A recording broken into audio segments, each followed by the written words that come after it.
إن الحمد لله نحمده ونستعينه ونستغفره ونؤمن به ونتوكل عليه ونعوذ بالله من شرور أنفسنا ومن سيئات أعمالنا من يهده الله فلا مضل له ومن يضلل فلا هادي له أشهد أن لا إله إلا الله وحده لا شريك له وأشهد أن محمدا عبده ورسوله الحمد لله حمدا كثيرا طيبا مباركا فيه مباركا عليه كما يحب ربنا ويرضاه الحمد لله على نعمته تتم الصالحات وصل اللهم وسلم على خير الأنبياء محمد صلوات ربي وسلامه عليه أما بعد فإن أصدق الحديث كلام الله وخير الهدي هدي محمد صلوات ربي وسلامه عليه شر الأمور محدثاتها وكل محدثة بدعة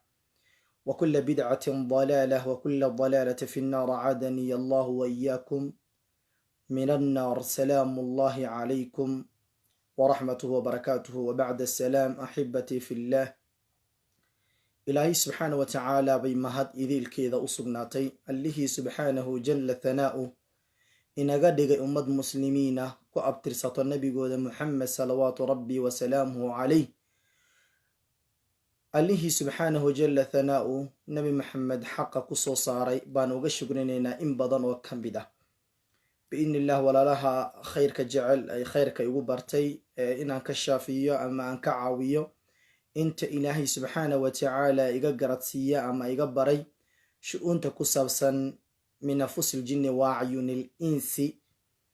inaa walaalaha muslimiinta uga gargaaro awalan walaalaha inta daawanaysa inta sii daawan doonto qof walba waxaan ka codsan doonaa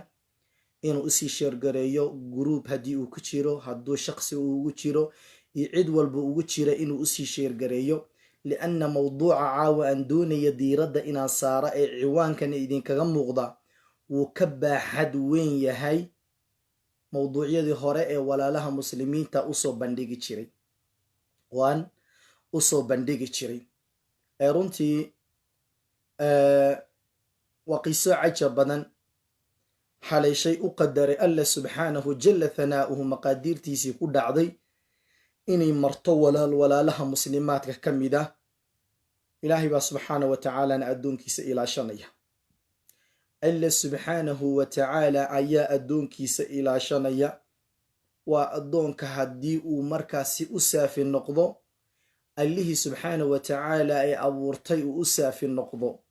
waa bimacnaa camalkii ilaahay ugu dhowaanayo u barax tiraayo wixii isagu aafo soo gaartaana waa maa qudira lah waa wuxuu ilaahay u qadaray u jaangooyey ee imtixaan isaga naftiisiini ku ah qisadu waa qiso cajab badan ee ku dhacday walaalaha muslimaadka ah daafaha caalamka qaybo ka mida jooga waana qisadeeduna waa qiso waxaa la yidhaahdaa laysa alkhabaru kalmucaayana khabarka ninka ka warramayee sheegaya iyo midka qofka falka ku dhacay ee ka warramayo isku midi ma aha mar walba waxaa ladi iyo macaan badan xagga ka sheekaynta iyo dhuuxidda qofkii falka la kulmayee gacanta ku hayay biidni illaahi tabaaraka wa tacaala waxaan doonayaa walaalaha muslimiinta i daawanaya caalamka meel kasta ay ka joogaan caawa maaha habeenkii su-aalaha ku saabsanaa shu-uunta sixirka isha iyo jinka la weydiinayay ma aha mawduuc kaloo gaare ku saabsan shu-uuntaas inaan ka hadlayo waxaan doonayaa qof kastoo muslima daafaha caalamka meel kasta uu ka joogayo inuu qisada tan ee walaasha muslimadda ee ku dhacay dhibkaasi ilaahay baana u qadarayay kuna jaangooyey qadarka inuu ku dhaco inuu si fiican ila dhuuxo si qof walba naftiisa tusaale ay ugu noqoto ilaahay baa garanaya addoonka wixii ku soo socdo laakiin waxaa jira sidii xadiiska nebigu tilmaamay calayhi assalaatu wasalaam in qofka mu'minka ah laba mar hal god laga qaniinin oo bimacnaa godkii mar qofka muslimkaa dhibaato kusoo gaarto marka labaad waa mid ka taxadarid og oo aanan lagu kadinaynin innaba aan lagu kadinaynin marka biidni illaahi tabaaraka wa tacaala qisadani waxay cibaaro iyo tusaale u noqon doontaa qof kasta oo muslim ah ee arrimaha noocaas oo kale haddii uu kala kulmo isaguna difaac u noqon karayso qisadii uu soo xasuustay awgeedana sabab ee ugu noqon karaysa inuu naftiisana la badbaado, walaalihiisa muslimiintana ciddii arrinkaasi ku sugan uu arkayo inuu isagana markaa uu ka badbaadiyo. qofna waa qof naftiisii badbaadsanaya, qofna waa qof naftiisa inuu badbaadiyo haddana badbaadinaya nafafyaalka walaalihii sharka iyo dhibka haddii uu kala kulmo oo kale. biidni illaahi tabaaraka wa tacaala waxaan doonayaa inta gadaal ka soo geli doontae walaalaha muslimiinta ka midana anigu aanan ku dheeraanaynin. awalan caalamkani waa la kala shaqaysanayaa, mushacwadiintu dhinac bay u ordayaan, suxaradu ama saaxiriintu min alrijaali waannisaa'i dhinac bay u ordayaan. caalamkaba ra'sun calaa caqib baa la doonayaa in sixir lagu dabarogaayo, laakiin ilaahay subxaanahu wa tacaala ayaa ka weyn oo ilaahay subxaanahu wa tacaala ayaa burinaya. ilaahay subxaanahu wa tacaala ayaanan u wakiilanaynaa inuu aadamihii ilaahay uu abuurtay addoomihii ahaa uu ka samata bixiyo shu-untani lagu dhibqabo caalamka meel kastoo maanta laga joogayo. qisadu sideedii kaga muuqatana waxaa weeyaan ama ciwaanka gundhigu ah walaalaha muslimaadka ka mida ayaa qisadu waxay ka qabsatay nin shakligiisa iyo qisada sidaad ka dhuuxi doontaan ah calaamaadkana leh saaxiriinta. weliba saaxiriintu qaarna waa kuwa la jooga dadku dhexdooda ee maamulayo ee ku tasarufaya sixirkoodii si ay ula maamulaan ama ay isugu adeegsadaan bini aadamka dhexdooda ay ku nool yihiin. sixirka anwaacdiisii waxaa ka mida qisadan aad ka dhuuxi doontaa in sixir uu jiri karayo loo adeegsado arwaaxu alardiya wahuma aljin, jinka kuwa dhul socotada ee jinka loo adeegsado ilaa daafaha caalamka meeshay danta ay ka leeyihiin iyagoo inay u diraan inay fasahaadinta ay ku sameeyaan awgeeda. laakiin waxaanu leenahay xasbuna allahu wa nicma alwakiil. ilaah baa kaafiyahaygii ah, ilaahay baana inagu filan. cid kastoo shirki iyo shar iyo magrina la doontaaba waxaanu u tala saaranayna waa rabbigayagii inuu magrigoodii uu ka celiyo. walaa yaxiiqu almakru sayi'u ilaa biahli. makriga xuni iyo maleegidda xunina ku noqon maysa ilaa ciddii ehelka u ahaydoo markii hore soo samaysay maahay. biidni illaahi tabaaraka wa tacaala usii sheergareeya intiinaan daawanaysa walaalihiina muslimiinta kale daafaha caalamka meel kastay ka joogaan. qisadaana ila dhuuxa, si fiicanna u dhagaysta. walaashaan muslimadda ah qisadaani kale ay dhex martay ninkan saaxirka ah iyadoo masaafo fog ka joogta. ilaan qofku waxaa la iska dafcin karayaa ama indhahaagu ay qaban karayaan markii ficilka uu samaynayo uu kuu muuqdayo. ficilka uu samaynayo markii uu kuu muuqdaabaa iska dafcin karaysaa. laakiin qof masaafo intaasoo kilomitir oo bimacnaa intaas 1,000 oo kilomitir ku jira uu sixirkaaga hagaya, dhibaatada ay leedahay. axad walba oo muslimana waxaan u dardaarmaya qisada tan walaasha ku dhacday si toosa ila dhuuxa oo u dhagaysta. intaasoo cibarna idiin noqoto, ka hortagna idiin noqoto naftiinu inaad la badbaadaan idinkoo ilaahay subxaana wa tacaala u tala saaranaya biidni illaahi tabaaraka wa tacaala. assalaamu calaykum waraxmat ullahi wabarakaatu. وعليكم السلام ورحمة الله وبركاته شيخ. soo dhowo walaal. awalan intaadan mawduuca aadan bilaabin oo aadan ka sheekaynin qisaska adiga iyo midka idin dhex maray, ilaahay subxaana wa tacaala baa awala ku weydiinaya biasmaa'ihi alxusnaa wa sifaatihi alculaa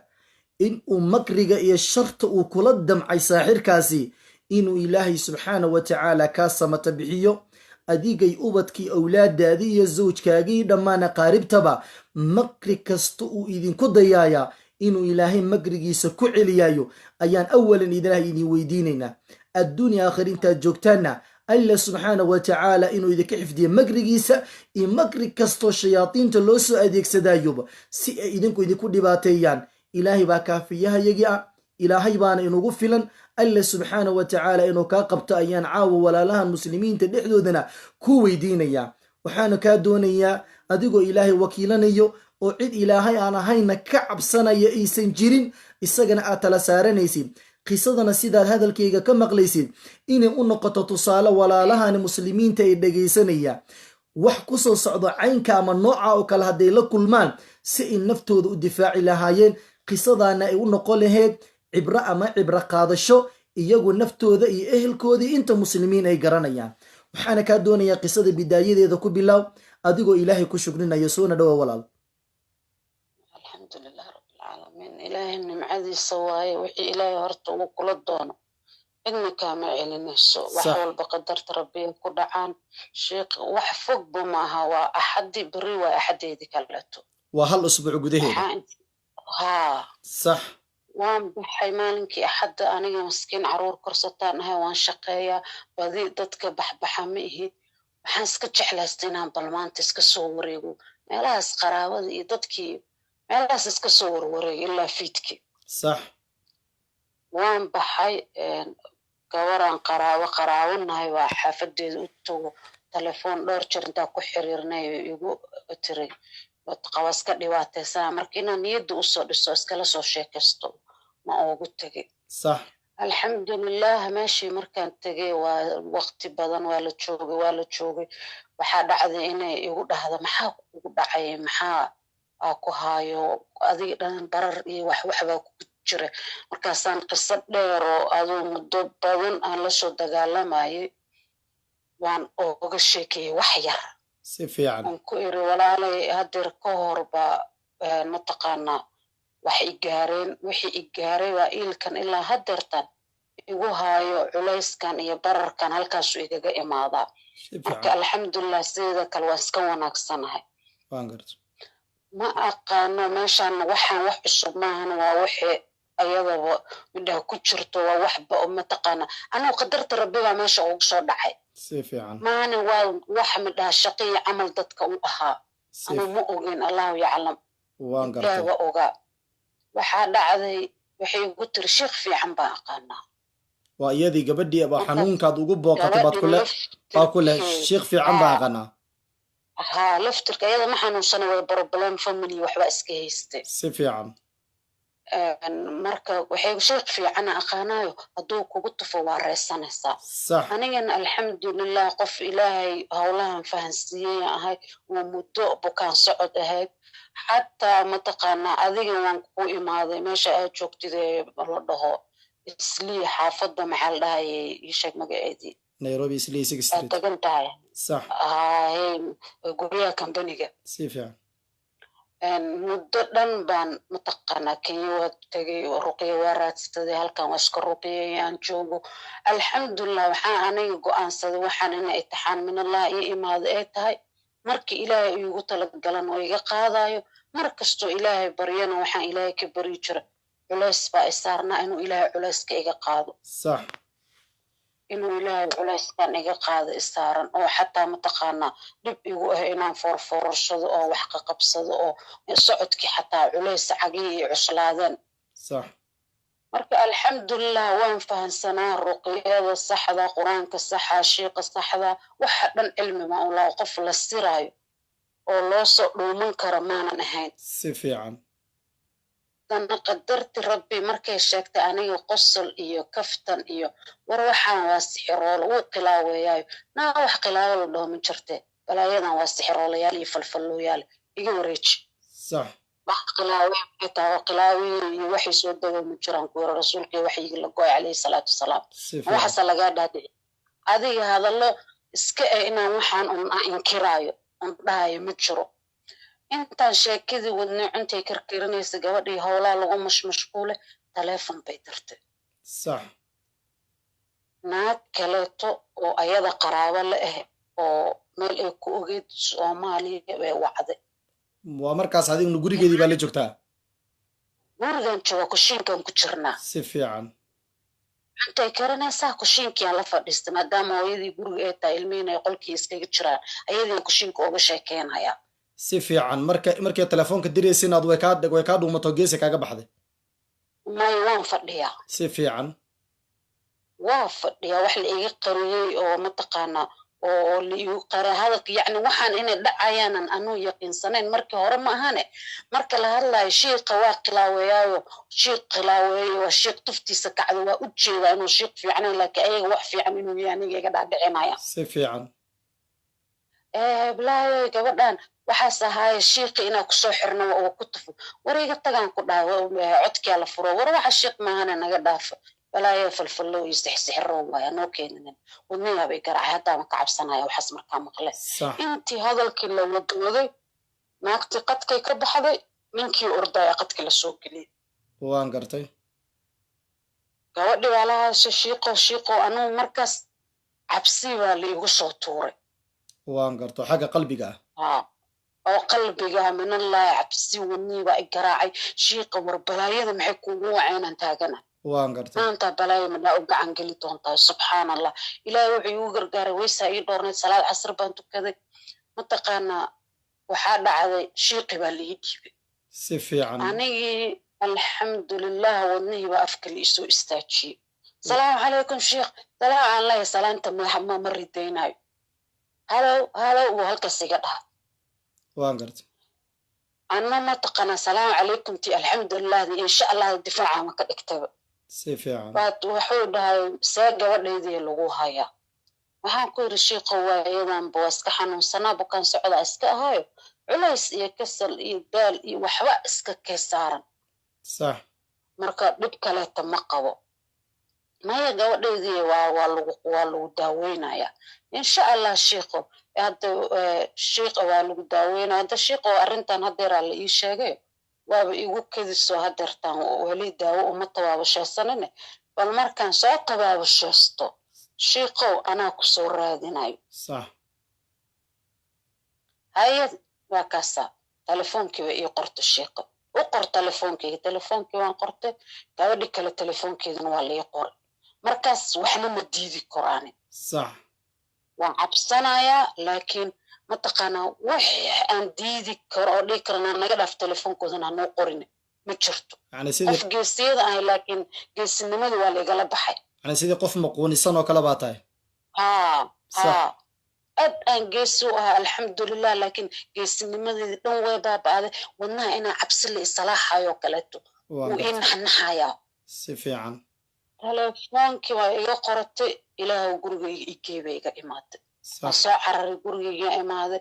caruurtii oo kushiinkii wax wasaqeeyeen baanu imid bal kushiinkan iyo waxaan ii kale wax waxeso daqiiqado markaan shaqadii qabanayay waa dhabarka hoose laba lay kala jaray waan gartay waan daalay dhabarkii waa i kala go'ay waan taagnaan waay weelashii waa xarayn waay waan iska soo fadhiistay wiil yaran dhaloo meesha fadhiyo tv-ga ag fadhiyo wuxuu dhahayaa hooyo maxaa kugu dhacay hadba markuu joogo hooyo calaamadahan loogama barano markaa ilmaha soo ag fadhiisto maantana aan maqnaa waxaan soo arkay waxba oga sheekeyn jiray sax hooyo maanta maxaa kugu dhacay hooyo maxaa kaasiya hooyo ma aqaan dhawarka lii kala gooy dhawarka ay kala go'an hooyo ma aqaan dhawarka ay kala go'an mid kaleta ii soo galo kiiaan ku yiri hooyo mashiin yaroo dhawarka lagu masaajo hooyo mashiinkan kaala iisoo qaban ku duceeyo dhawarka iga mari kiyaa mashiinka dhawarka ii marmariya hawl waan dhaafay sidii salaad cisho xataa waa tukan waay maba tukaninba cabsi iyo naxtin aaba igu jirta si fiican sidiyaan ku seexday anoo jiifo waa lay qaaday cirka iyo dhulka meel u dhexayso waa laigey gogashi aan ku jiifo horta waa layga qaatay waan gartay cirkii dhulka meel u dhexaysaa laigeeye cirkaas baa waxbaa ii dagaal adduunya sharqan qaylo korkaygii xanuun markaabaa waxbaa la ii daaray markaas xoogaa kadib aniga dhan marka waa qof hawadaas ku jira ahay oo sidii mataqaana diyaaradda motoorka dambe motoorna u daaran yaan u gariiraya sax korkayga dhan ma kontarooli karo indhihii ma kala xiri karo mataqaanaa ma kici karo awal marmar markaan waxyaalaha naxtinta riyada iyo waan soo nixi jiray waan soo kici jiray awoodaan ku kacana waan waay sax sidii waa la ii qaaday cirkaas iyo daruurahaasaa la kala furay hilaac iyo onkod iyo hugac iyo adduunyo asaas lii dhex geeyey balaayo waa saas korkayga looga soo fagay meela ka imaadeen aanan garanayn waa riyada dhexdeeda intaa jiifta sax riyada dhexdeeda haa korkayga waxbaa ka baxaayo wax baala leh wax ordaayo wax qiiqaayo waxaan garanaynin waxaan ku sheego laakiin aan caadi ugu jeedo sida filinkaas inaan daawanayo kaleeto filin horara waan u jeedaa shaqadii adduunkii markay socotay baa markii dambeeto indhahayga isha bidixda nal weyn dam isha midigta nalal baa indhahayga laga damiyey ka dhex daarnaa dam markii damdam liisee waxaan u maleeyay inaa qof dhulka lagu soo gooyo ina ahay oo gogashi laygu soo tuuray meeshii indhaha kala qaaday waa ashahaatay wadnihii waa afka iigu jiro ay garaacay biyaan cabaan raadsaday waan fadhiistay naxtin iyo qalqalkii adduunkan ku jiraa fadhigaas baa dhawanadan qabsaday xataa waxaan ka cabsaday inaa ilaahay xataa baryo waan ka cabsaday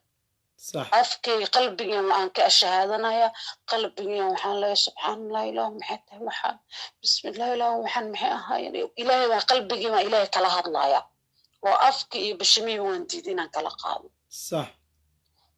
sidii anoo oo salaadii subax 6:30 bay noo soo gashay salaad markii la tukanaya salaadii subax waa telefonkii Soomaaliya soo dhacay qararab waa qabtay waa gabadhii Soomaaliya joogto la wacay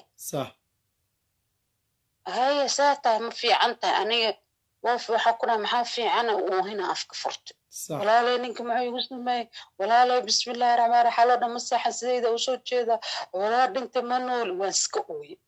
وانقرت ما يدب ما لها نيتر وحنا كهد ليست واحد ما لها ما لا وحركبه كلمة داسك أيوة يا سلام عليكم يعني دب ما لها عبسان محوى عبسية قلقل وحاسس كداف صح هكا عبسان الساعة ninkii baa galabkii isoo wacay maqribkii intaa la gaaro waan gartay ayay gabadheed shiiqo waxa ku dhax xalay waxba igu dhacay wixii ahaayeenba marka wax kastaba ha igu dhacaane shiiqo wixii balaayadii wixii waxna waa baxayeen waxna way soo galayeen maxaa samaysa waan gartay ma yeesho gabarteydii ruuxan baa anuu soo diray shiiqo markiina waxaan ku idhi anaa kula soo xiriirayo moogta صح ruuxaantii weeye halkaanay fadhiyaan marka waxaan wixii gabadhaydii si xun baa lagu galay waa lagu tashtay dad baa dhibaato badan kuu geystay marka dadkiina inaan kuu sheegaan rabaa ayagana inaan ka shaqeeyaan rabaa aduu ku leeyahay dadka dhibaatada kuu geystaan kuu sheegaa halkaas wax yar igu jooji adigoo mahadsan hal kelmadaan rabaa inaan ka dhaho adigoo maqla walaalaha muslimiinta inay maqlayaan kelmaddaas wuxuu leeyahay ruuxaan baan kuu soo diray idlaaqan qofkaasi ee le ruuxaan baan kuu soo diray soomaalida in badan oo ka mida waa laga yaabaa inay horay usoo maqli jireen ama qaarkooda waalidkooda ay samayn jireen sideedaba waxyaabahan lasa sameeya la leeyahay ruuxaan wadaado mingis boorane hebel fulaan qaalati waxaanoo idil ee magacyada loo kala baxsaday waa magacii jinka oo la kala qoodqootay oo derajo la kala samaystay oo qof walba uu ku adeeganayo siduu uu markaasi ummadda ugu dhibaatayn lahaa hortana qof walba muslima ha ogaado waxa kanoo hadda ninkan uu ku dhawaaqayo waa kufri iyo gaalnimo ilaahay ka furasho iyo ilaahay tala saarashadiisa oo laga leexdaa lianna maxaa yeelay wuxuu isbaday awood ilaahay subxaanahu wa tacaala isaga khaasay u tahay inuu isaga isbaday yani kelmaddu ku weydiinayu leeyahy gabadha ruuxaan baa kuu soo diray ficilka arrinka samaynayay inantan walaasha muslimadda ahi waxa habeenkaasi leerka indhaheeda ka daarayay ee samaawaadka ku dhejiyey ee naqaska ku dhejiyey ee wadnaha hunguri marka u keenay waa shayaadiintaasi uu ku soo salladay horeyna waan u tilmaamay sideediiba ilaahay subxaanahu wa tacaala jaanka 3 sinfi ayuu ka sameeyey ama uu ka abuuray 3 qaabadood buu abuuray kuwa duulaya sidii shimbiraha oo kale duulaya hawada duulaya iyo kuwa sidii dabaylihii oo kale soo yaacaya oo dhaqaaqaya sidii dabaylihii u guuxaya iyo kuwa lagu magacaabo cawaamir oo dhulka camira sidii bini'aadamka dhulka kula noolo sidii bini'aadamkii la tacaamulaan oo ay u socdaan oo kale qaar baa dhinacna يعني وحاويان بني آدم قارنا حيوان حد النوع بيكو يمادن عوامر بالو يرهدا وجمع عامر بلك بي عامران وسيدي إنسان كي بي أصعدان yacni qaabka hadda uu tilmaama uu leeyahay ruuxaantii baa kuu soo diri laga yaabaa inuu la shaqaysto jinkana dabaysha sinfiga qeybka ilaahay u abuuray ee dabaysha in yacni markaas usoo diro uu walaasha muslimintu ku dhibaateenay laakiin qof kastoo muslim ahi ha ogaado waxyaabaha kan ee soomaalida shirkiyaadka ku qaldami jireen in badanna ilaahay hadda fahansiiyey diintooda ku fahansiiyey inay tahay shayaadiintii oo magacyo loo kala babaxsaday oo mid walba markaa goobo lagu tumo in mingisyadoodii balaayadoodii ay ku tumaan ay ku caabudaan ayaga caabudataan uma laakiin ummadan ka saareenaa leeyihiin laakiin waa kidbi waa jinkii oo la caabudayo la maamuusayo maqaam wanaagsan la siinayo la ixtiraamayo waa kuwa ilaahay subxaana wa tacaala nabi maxamed markuu la hadlayay qur-aanka ku yidhaahday وإذا قرأت القرآن جعلنا بينك وبين الذين لا يؤمنون بالآخرة حجابا مستورا ولا شيء هذا القوة انت سندوني إنا إذا كبر رجي ولا المسلمين تا مركو حكو يراد الروح ماذا أيها هل كان فردسو أنقوصو ديري ولا شيء وضو ذكرت هذا وحين كاربان روحانتي هل كان فردسو أتشورو وحل ده كاربان سيفي عن ومتقنا إنا بحسد teeda kaleeto waxaan kuu sheegayaa cid allaale ciddi ku dhibaataystay dad badan baa dhibaato ku geysto isugu kaa tegay waan kuu sheegayaa bimacnaa hadalkaas wuxuu sheeganayaa wixii qeyb ilaahay u ogaay qof og buu iska dhigayaa sax shiiqo waxaan ku dhahay ani ciddii i dhibaataysayba ilaahay waan ku daayay anuu intaasoo sanaa dhib iyo tabanay dhibkaana itixaan ilaahay marsiinayuu ahaa ilaahay dambi dhaafa iiga dhigo anigana inaan wax ka bi'iyo hadeer oo waxay igu sameeyeen ama wax lamida ku sameey diyaar uma ihi maalinta rabbi hortiisa aan taaganahay waan xisaabtamaynaa kuma jiro sheekadii waan ka xiray wuxuu yiri gabadhaydii shiiqaagii waan ahay hadeertan waad ladnaanaysaa meeqaan sare oo sharaf leh baa kaa muuqdo waan garta mataqaana wax allaale waxaad dan u baahatid aniga ila soo xiriir shaqo xataa haddaa u baahatid haddaa dan yar meel ay kaa gasho aniga ila soo xiriir shiiqa waxaa ku dhahay shaqo iyo waxaas dhib ma leh haddaa caafimaado magaalo shaqo way buuxdaa waddankan aan joogo shaqo la-aanka ma jirtee muhiimadda waa caafimaadka ilaahay horta caafimaad ha isiiyo si fiican shaqo waa iska helayaay wuu cabaar buu iga aamusay halow baa iri qadka inuu ka baxa u malaynayo wuxuu igu yiri fadhiso adigoo halkaasaan ka dhex galo adigoo masaafo fog ka jooga isagoo soomaaliya jooga markuu ka aamusay inaad taagneed yaa u sheegay oo markaas fadhiiso uu ku leeyay ma aqaana fadhiiso igu yiri mataqaana telefoonkana dhabarkaaga dhig waan gartay aniga amar diiddo wax maba samayn karabo waxaa telefoonka dhabarkayga haddaan dhigo inay balaayo ii qabsanayso oo balaayo liigu soo afuufayo laakiin ma amar diidi karo waan gartay falkii amarkiisa waa qaadato waad samaysay haa telefoonkan dhabarka dhigay wuxuu igu yiri garbasaarka dhabarkaaga ka qaad anna garbasaar maba wadanin waxaan watay jalbaabkii aan salaada ku tukado isku sii daysnaa si fiican sheekoo garbasaar ma wataan ku eriya waa kaasaa wuxuu igu dhahay haddaa afkayga been ka dhowr wuxuu yiri 19 jeer bismillah dheh waan gartay wuxuu yiri qulwa la akhri 3 jeer صح wuxuu bilaabay inuu akhriyo wax aad maqalkiisa aan u maleeyo qulwala inuu yahay laakiin qulwala ahayn صح waxna lii maqashiinay waxna aan lii maqashiinay wuxuu bilaabay magacyada yaa ilaahay yaa allah camal oo magacyo ilaahay uu leeyahay qaarkood ay ku jiraan qaarka kalena ay wax kale yihiin oo weligii aana maqlan waan gartay wuxuu akhriyay wuxuu igu yiri birtoola maqribka intaada tukanina sida ugu dhaqsaa badan maqribka aan la dhaafin intaada tukan isoo wac oo maalintii ku xigtay maqribteedu ka wada haa waan gartay ma taqaanaa ruuxaanta ujuuradeedana kan waan gartay anigii waayo sheeqan ku dhahay cabsi walwal naxtin codkiisa markuu hadlaayo waciyaadu billaah wadnaha ku anqarmaayo anqar buu kugu ridaa wadnaha codkiisa cod wuxuu ku hadlaaya naxariista ilaahay aysa ku jirinba صح oo adag oo qalqal gelinayo qof beer jilcisan haddii lagula hadlo si fiican habeenkii oo dhan ma seexanin tii baan wacay subaxii aroortii waxaan ku iri walaalay balaaya qorta ii gelisay miskiintayda ilaahay iska ahaayo balaaya qorta walaalay ii gelisay oo ninka falfallowga iyo sixirrowga ada ii keentay waan gartay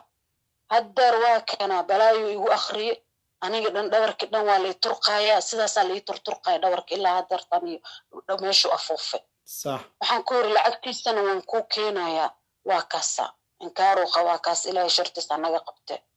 maya caadi waaye qee dhib male caadi waaye aa laydhaha wax caadi inaysa meesha oolin waa u jeedaa ani waa shaqo yaroo meel kala haayaan soo dhammaystay gurigeediiyaan tegey gurigeedii markaan tegey lacagtii aan geeyey odaygii waa qadka soo galay odaygii waa qadka soo galay hadal wuxuu ka bilaabay telefoonka codkaa loo furay inuu ani ii haddado oo ii hanjabo waan gartay oo ii dhaho gabadhan adiga heblaaye ah waan idinku bartay inaan xumeyno oo dhibaateeno ma rabno haddayse mataqaanaa amarkeena qaadano ayada waxay leedahay shiikhow gabadhaa way kuu duceysay way fiican tahay maxaa wax ma kaa tabanayso maya adigu ka bax adigu iska dhaaf dhibaato inaan u geysano ay hadhowti tiraahdo heblaaye shiiqa ii geeyeen baana dhibaateeye ma rabo waan gartay hadal handadaad ku jira handadaad aniga markaa wadnaha saas waxbaa issalaaxayaan u jeedo wadnaha marka saasaa loo salaxay hadalkiisii markaan maqlay garaacuu bilaabay sax naftuur nag wadnayn garaac xoogaa kadib meelaha danuu lahaayo dhammaystay wuxuu igu yirin ayaa soo fadhiso adoo telefoonku ka hagaayo haddana kuleeya fadhiiso haa sax halkaan telefoonka dhawarkaaga dhig soo fadhiiso waa fadhiistay ilaah waan baryey waa cuudu bilaystay afkaygaan xirtay wuxuu sheegayo indhaha damuuji oo indhaha damuuji maxaa ka wada yani indhaha xoog u qabo isku qaba indhaha damuuji maxaa damuujiya markaasna keligaa baa tahay waxbuu aqrinaya markaas keligeyba ahay sax indhaha damuuji waxbaa indhihiibaa intaas ku qabta haddana bili ka siiyo cabsada waxaa iraada haddaada xiran ama balaayadii ku dhahan indhaha way furan yihin balaayo kale kugu sii waxeeya xabsi iyo qalqal baan ku jiraa aniga waan gartay laakiin inaan qaldanahay oo jid qaldan tareen qaldan la isaaray waa u jeedaa si fiican lacagteediiaan soo siiyey marka intaana indhaha damuuji quro wixii uu akhrinayo aayadihii shaytaankii balaayadiisu akhristay wuxuu igu yiri beri mii maqlaysaa maqribkii yaanan ku waayin waa ballankii labaad ballankii saddexaad waan gartay maalinkii kow waa kii igu akhriyay maalinkii kale i balin waa 2 mar marku intuu i afuufay si fiican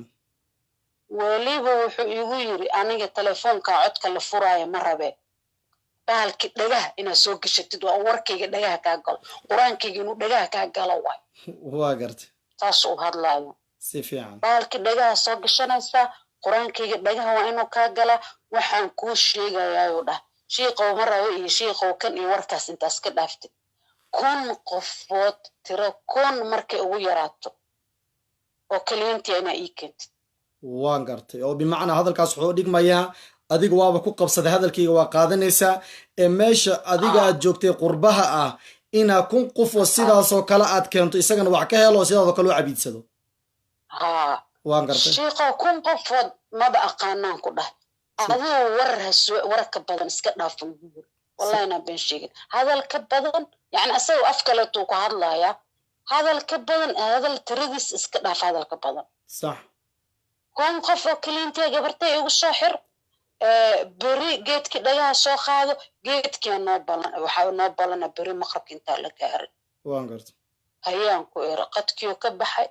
waa soo orday gabadhii waxaan ku iri abaayo salaamu calaykum waxaan isiri haddaa hadashid way kaa dabadiraysaa oo dariiqa balaayo ku istaagaysaa afkaygiiaan xirtay gurigii halhaleelan ooga soo baxay alxamdulilah anoo nabadan gurigeyga imaaday murug iyo mataqaanaa walwal fara badan iyo ilaahay baan baryey habeen barkii salaadu leyla u kacay waa ilaahay baan baryey ilaah waxaan ku iri waa ii jeedtaa qaflad bay igu qabteen ilaahu inay dhibaateeyana rabaan ilaahu dhibaatadooda igaga filmo yaa rabbi waan ooye ilaahay baan baryey wiil walaalkay baan 10 saac habeenimo message u diray oo ku iri walaalow gacaliyaanu af libaax baan galay صح haddii aad aragtid aniga wax iga qaldan yihiin ogow halkaasaa laiga soo gaaro nin sixiroolaa qorta lii keliya صح go-aanan gaaray ilaahay waan ballan oogu qaaday inta anoo nool oo xayi ah aan ilaahay u shariig yeeli lahaa oo ummadda ilaahay muslim iyo gaalo aan dhibaateyn lahaa inuu ninkan iyo shayaadiintiisa awood iyo xoog waxay qabaan uu igu soo daayo ana ilaahay aan ka magan galo haddaan dhintan awalba waa dhimanaya cid nafteyda goyn karta ilaahay ka sokaysa ma laha qalbigan adkaystay hadeertaan intii telefoonkii subaxii naagtiba ay soo wacday lacagta waa la helay tiri lacagti ma la helaa waa naagtii iyada la Soomaali waxaan ku iri halkaasaan kaa dhexgalo waa naagtii iyada la joogtay ee Soomaaliya joogtay kugu soo xirisay lacagtii ayadaa lagu diray lacagta ayadaa u dirta ayadaa ku dirta lacagtii waa la helay waxaan ku iri lacagti ma heshahaa shiiqa u sheeg raalli ha iga noqdo kheyr meeshiisa allah ku siiyo telefoonkiisana ma wacanayo quraan dambana ima saarayo walaalay salaamu calaykum maxaa dhacay see wax u jiraanay igu tiri waxaan ku iri walaalay naftayda waxbay sheegaysaa marka naftayda mataqaan waxay sheegayso aan belief garaysanahay okay walaalo hal marna ka dhaxgal allah ku barakeeyo iyadoo in la xusaysa mudneen laakiin dadka waxna waa qof xiskiisa wuxuu og yahay uu dhiibayo waxna qofkiisa macna xiskiisa isagoon ogeyn wax uu dhiibayo cadadka lacagta ee isagu codsaday ama dadkan ay ka qalqaaliyeen dhiibtay ma cadad oo maanta hadaad fiiriso adiga naftaada dhib ku hayaa mise waxaad ka kaaftoomi karta bay ahayd oo isagana waxba u tarayn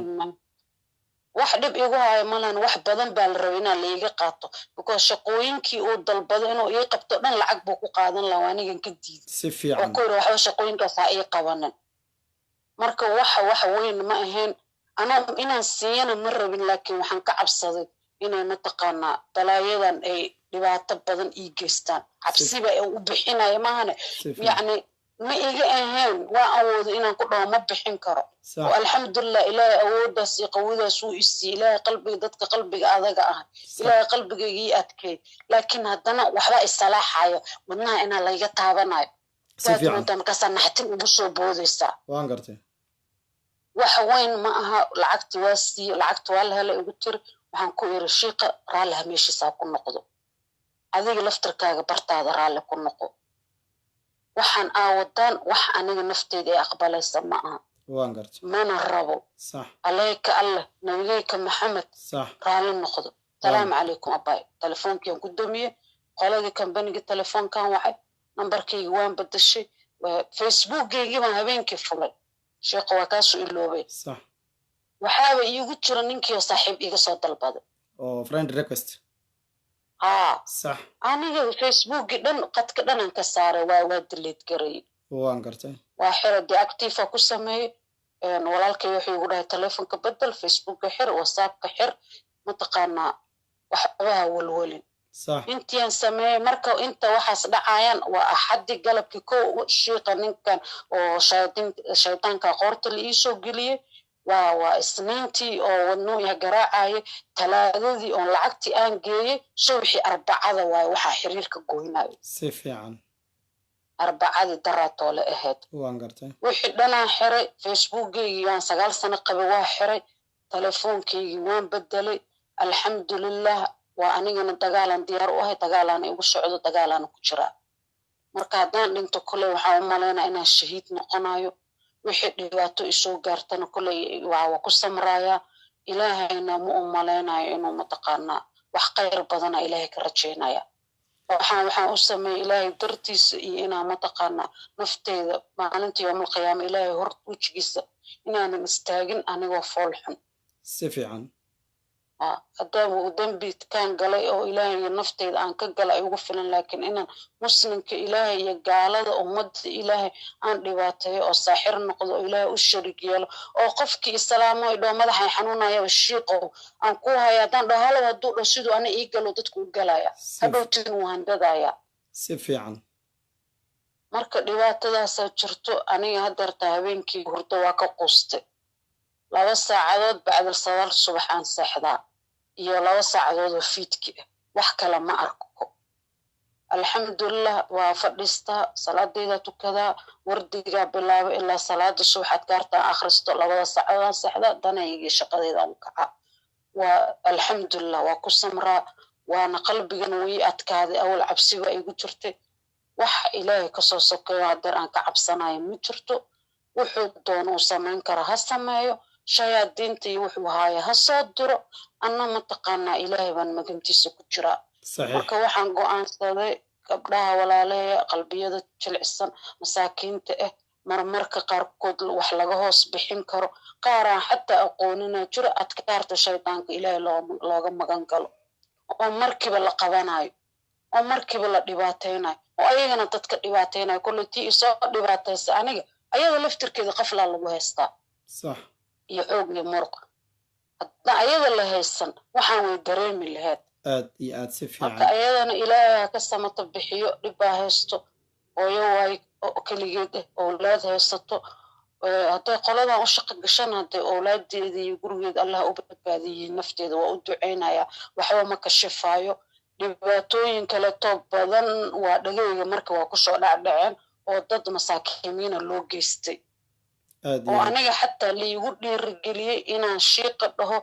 ii sheeg shiiqow cid alle ciddii i dhibaataystay oon lacag ku bixiyo si loogu celiyo dhibaatadii صح maxaa kaa galay ayagaba way kugu sameeya intaasoo sanaa dhibaataysnayd maxaa ugu naxay baarjileec badanida alay dhahayaa si fiican marka ilaahay duulkan ummadda ha ka qabto anigana walaalahay muslimiinta ah meel walbay joogaan ha iisoo duceeyaan in ilaahay junuudan ibliiska iyo shaydaankan uu wato iyo asagaba inuu ilaahay naga qabto shartooda uu naga magangeliyo dhibkooda إن شاء الله تعالى إلهي سبحانه وتعالى ولا لها مسلمين وحان آد يعني وقعد سنيا إلهي سبحانه وتعالى قفك النجي نجمد دعادي مستجاب واه إلهي باقرانيو انت إداوانيسا مد والبابا وحان كعد سنيا ولاشا مسلم مدى إنك ساحرك دبك أوكو حيي أي إلهي مركي تلا سارتي muddo yar gudahooda wixii u adeegsaday sidii qalbigeedii jismigeedii isku rogay ilaahayna ugu soo celiyey allah ku mahadsa subxaanahu jala thanaa'u in allaha laa yudiicu man ajra man axsana camala ilaahay marnaba dayici maayo ruuxii camalkiisii wanaajiya ilaahay subxaanahu wa tacaala addoonkiisa qof ugu dhowaasho badan ma ay jirto wa qowluhu tabaaraka wa tacaala qaala udcuunii astajib lakum إن الذين يستكبرون عن عبادتي سيدخلون جهنم داخرين وقال تبارك وتعالى وإذا سألك عبادي عني فإني قريب أجيب دعوة الداعي إذا دعان فليستجيبوا لي وليؤمنوا بي لعلهم يرشدون إلهي سبحانه وتعالى أولا بوحن قوي دينيا بأسمائه الحسنى وصفاته العلى أن يحميك من كل شيء يؤذيك wax kastoo adiga ku dhibaya oo saaxirka uu kugu talagalay inuu kugu dhibaateeyo isagoo junuudda ibliisa adeegsanayo ilaahay keyrkiisa tala saaranaya ilaahay keyrkiisa inuu wuxuu qaban karaya iska dhaadhiciyey ilaahay keyrkiisa inuu awood leeya ummaduu ku fala uu iska dhaadhiciyey ilaahay magrigiisa inuu ku celiyo walaa yaxiiqu lmakru sayi'u ila biahlih fahal yanduruuna ila sunnata alawaliin falan tajida lisunnati illahi tabdiila walan tajida lisunnati illaahi taxwiila ilaahay ha kaa xifdiyo adiga iyo awlaadaadii iyo zawjkaagii dhammaan muslimiinta caalamka daafaha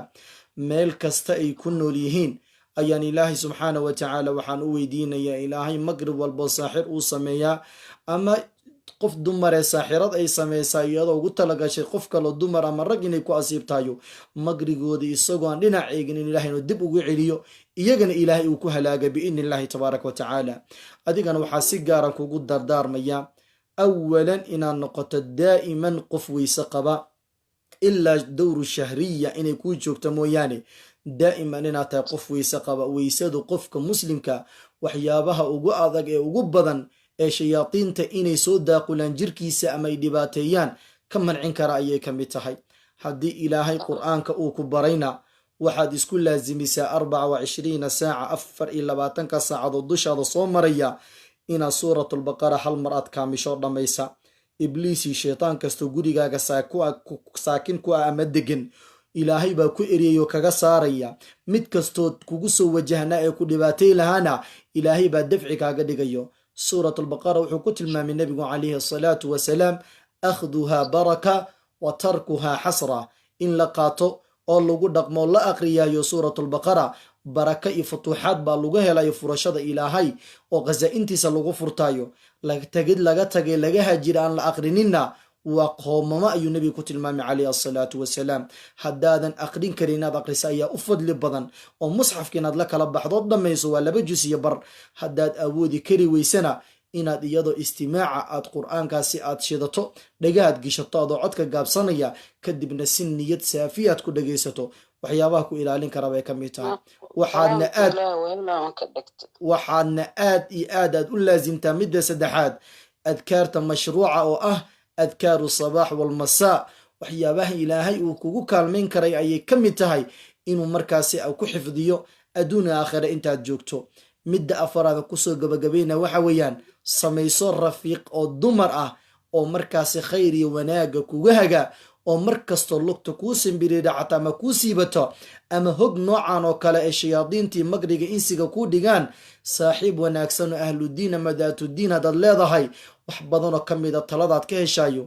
iyaduna waad ku aflaxaysaa. waxaana u weydiinayaa walaal kastoo muslima iyo inan kastoo muslimada ee barnaamijkani daawanayo, gabadhan walaashiina u duceeya, ilaahayna subxaana wa tacaala iyadana ha uga shugrisa. magriga saaxirkaasi wuxuu ugu talagalay inuu ku dhibaateeyo walaasha muslimadoo masaafada intaas 1,000 kilomitir u jirta, inuu qalbigeedii uu ku hanto, inuu awlaadeedii uu ku hanto, inuu maalkeeda uu ku hanto, inuu caqligeeda uu ku maamusho.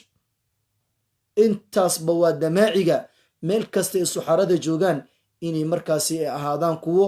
kusoo dhufta ama kusoo jiita, iyagoo sameynaya sixirka lagu magacaaba sixrul catf. waayo sixirku laba ayaa xaaladda gabadha ay ka sheekaynayso u muuqdaa, oo ah sixrul catfi wa sixru sarfi. sixirka fogeynta qofka layska fogeeyo iyo sixirka dhufashada qofka lagu soo jiito, marka calal hawa ayay markaas ugu soo jiidanayo isagoo u adeegsanaya jaan ama jin uu ku magacaabay ruuxaan, oo markaasi ilaahay sokadiisa u quudinayo, uu doonaya mushaar ilaaluush iyo baad inuu uga qaado insaankii xalaasha ahaa ee ilaahay caabudayay ee rabbi subxaana wa tacaala addoonsaday. saaxirka waxaa leeyahay waxaa tahay insaan daciifa, ruuxaantaasi jaankaasa ku tashanaysidee agtaada fadhiyana aad leedahay agteydii bay fadhiyaana waa makhluuq annagii iyagana ilaahay noo siman, labadayadayna nala addoonsaday. waliqowli tabaaraka wa tacaala wamaa khalaqtu ljinna waalinsa ilaa liyacbuduun. labadayadiiba mukallafiin baanu nahay, waxaanan lagu kallifo nalagu addoonsaday inaanu rabbi u sujuudno adeecno. ruuxii ilaahay ateecana bishaaradiisu waa janna, ruuxii ilaahay caasiyana sida haddaad ku suganta haddaad sidaa ku dhimato waxa weeyaan fa ummuhu haawiya ciyaadan billah. ilaahay subxaana wa tacaala baa walaasha muslimadda mar labaad iyo mar saddexaad iyo mar afaraad iyo mar shanaad iyo ka badanba u weydiinaya ilaahay inuu ka xifdiyo, uusanna kulan damba la yeelanin. mawduuca ugu dambeeye walaashu kusoo gabagabaysay waa mawduucan ka hadlay asbaabaha sixir cid kugu wadda aad kaga badbaadi karaysa. markaad ogaato ciddaasi sixir kugu samaynayso, waxyaabaha kaga badbaadi karta waxaa ka mid intaad taxasunaadka iyo adkaariyaadka iyo qiraa'atul qur'aan la imaanin ka hor inaad qofkaasi oo dhan xarigga u jarto. hadday noqoto social media, hadday noqoto telefoon, hadday noqoto meel u dhowaanshaa, xataa meel kuu dhow hadduu degan yahay, waxyaabaha waxay ka mid tahay haddaad uga guurto meeshaasi kontaktiyadii meeshu kaala soo xariiri lahaa aad masaxdo, waxyaabaha sabab u noqon lahaa kaalinna ka qaadan lahaa inaad caafimaad deg deg hesho ayay ka mid tahay. laakiin ilaahay baa waafajiyey, inkastoo mawduucan aduuba youtubeka ku jiro, laakiin walaashani ilaahay baa waafajiyey inay contactiga xirto, meel walbay ka baloogarayso si ilaahay subxaana wa tacaala nafsu siiyo. waa taao hadduu u doonaba xanuunkii iyo waxay dareemaysaba aafaari meel dheer ha dareento, laakiin in badanoo ka mida nafis baa ilaahay siiyey. taas baa waxyaabaha waxay ka mid tahay qofka shaki kaa gala ama culays xaggiisa inu kaasoo tawajuhaya aad dareemaysid, qofkaasi contactiga waxyaabaha oo dhan baa laysaga xiraa si ilaahay adii subxaana wa tacaala nafis kuu siiyo. ilaahay subxaana wa tacaala ha ka samata bixi adiga iyo walaalaha muslimiinta daafaca caalamka meel kastay ka joogaan la taalaa dhacay shu-uuntani arrimahan dhibta lagu hayo. waa dhib iyo shu-uun maanta ummadda muslimiinta khaasatan ummaddaana ilaahay naga abuuray ee khaasatan muslimiinta ee soomaalida ah maanta ay ku belaysan yihiin ku ibtilaysan yihiin. sixir baa qof loo dhigay, sixir baa qof la siiyey, sixir baa qof la cunsiiyey, sixir baa qof la cabsiiyey. intaa baan ku dawareega jirnay. sixirkana waxaa caawa halkan walaasha hadalkeeda ka dheehanaysaa inuu ka yahay qayb ka mid a injaanka ama jinka oo kuwa lagu magacaabo arwaaxul ardiya ee dhulka yacni socotada ah in loo adeegsado si loo fasahaadiyo ama loo qabsado qof intaasoo kunoo kilomitirkaa jooga. laakiin waxaanu leenahay hadalkaa kow ku bilaabanay oo ahaa xasbuna allaahu wa nicma alwakiil. cid loo tala saarta ilaahay baa ugu nicmad badan, isaga ayaanu tala saaranaynaa. ilaahay baa subxaana wa tacaala kaafiyahayga ah, ilaahay subxaana wa tacaalana isaga ayaa nooga filan. qisaskan ama walaasha qisadan caawa ay ka sheekaysay runtii waa mid aniga si gaara ii taabanaysa, maadaama aan shu-uuntan arrimahan ku jira. ilaan waxaa la yidhaahday dabka ninka ku gubta dambasta wuu ka cararaa, oo bimacnaa shu-uuntani walaalo muslimiin badan ee ku dhacday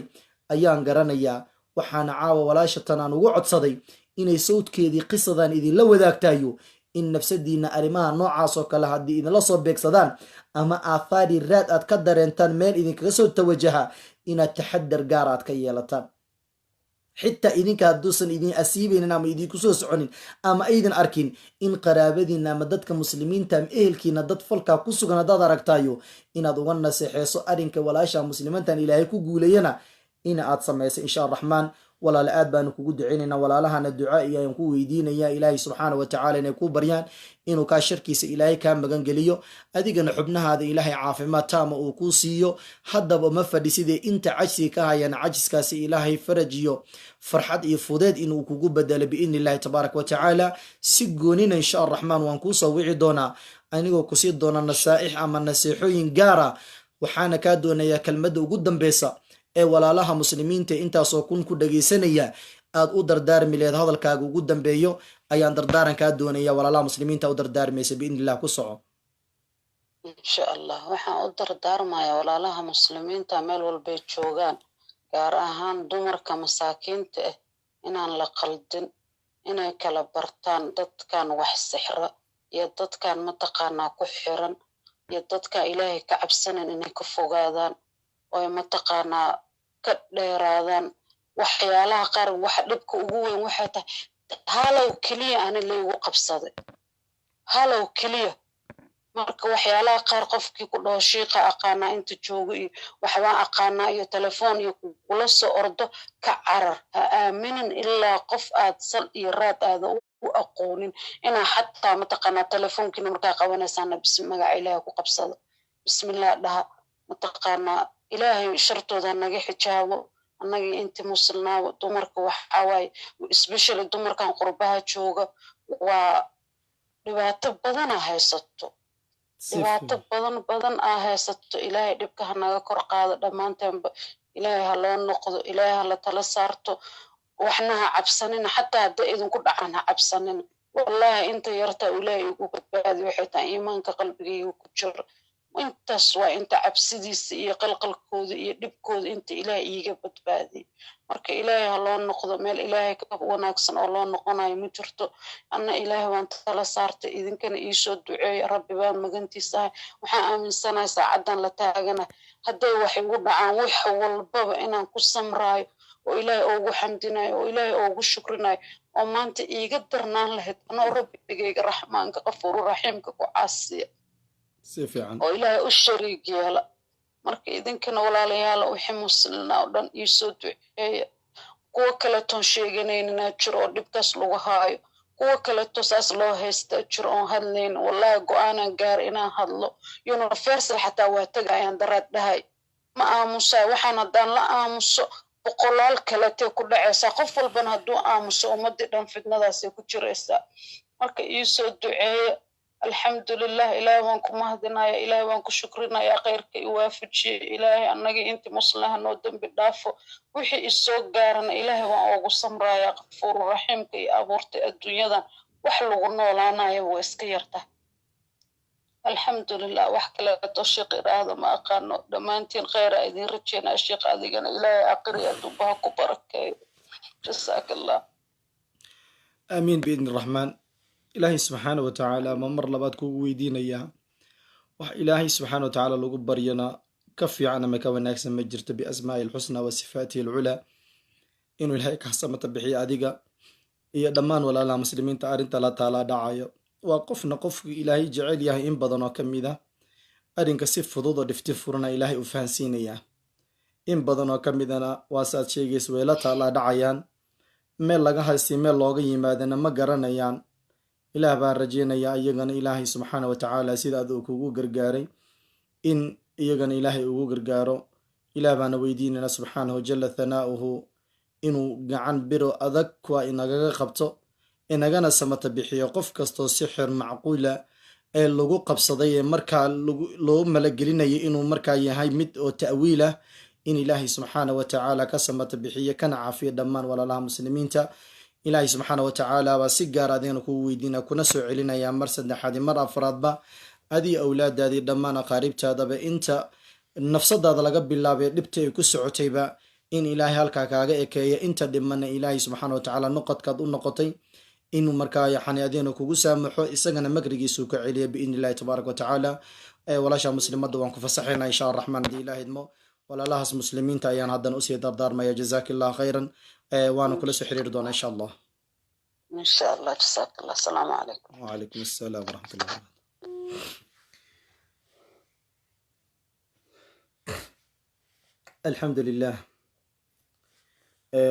hadal dambo si gaar inooga harsan inaysan jirin ayaan jeclahay. walaasha muddo hal sac ku dhowaada